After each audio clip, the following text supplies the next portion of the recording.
In the presence of the Lord is an all-consuming fire that tests the plan and purpose of each man and of each heart.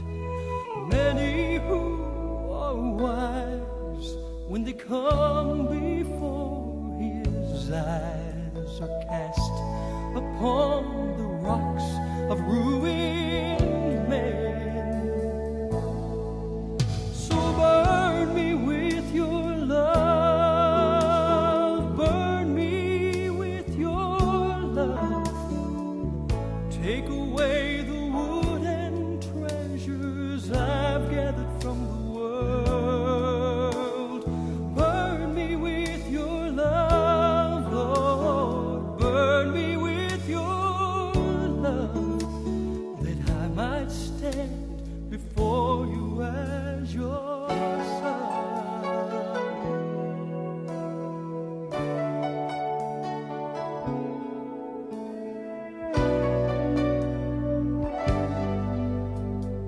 Many holy men, they're lifting holy hands, their hearts together in the awesome presence of the Lamb, their lives filled with power as that all-consuming fire destroys the doubt and fear that dwells